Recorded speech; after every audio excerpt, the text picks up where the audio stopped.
接落来看国际消息，南韩的国会单协总统尹锡悦了后，今日破纪录有史以来头一届，是以过半的票数192票，嘛甲这代理总统职务的总理韩德洙甲单协通过。韩德洙去互停职了后，就会换副总理兼客位财政部长崔尚木来代理总统。因为这政局是真无稳定，韩国钱就一直咧落价。换美金的汇率是已经跌到2009年金融危机了后上界凄惨的。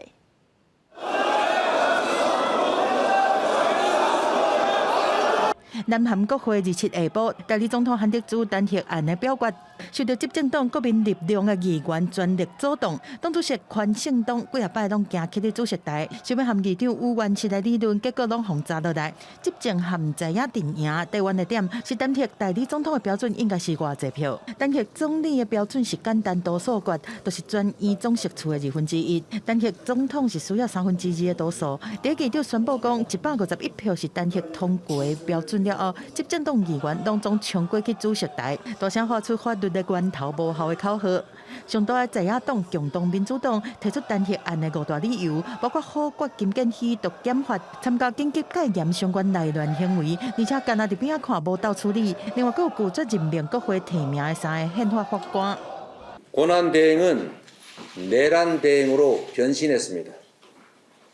내란 수계를 배출한 국민의힘은 헌정 수호 책임을 저버린 채 내란 수계에 친위대를 자임하고 나섰습니다.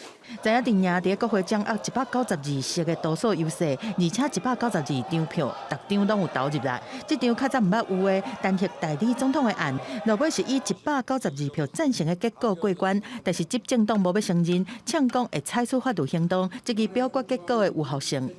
按照南韩中央行政机关组织法，总理了后的第2顺位的权力继位者是副总理兼企划财政部长崔尚木。这个1986年通过国家公务人员考试，入来到政府服务的公务员，和韩国媒体讲是代理的代理。在国会表决进前，崔尚木是要以国家安全和经济做理由，呼吁在野党莫推动单协案。 간절히 바라며 정부가 경제와 민생에만 몰두할 수 있게 여야 정치권의 협조를 다시 한번 호소드립니다. 南韩的政局即马阁真乱，局势是比前总统朴槿惠红单协的时期阁较乱。韩国换美金的汇率嘛继续在落，27是来到2009年金融危机了后的新低，而且市场人士讲，即嘛是完全看袂出有任何会起转来的形。公司新闻王慧文编译。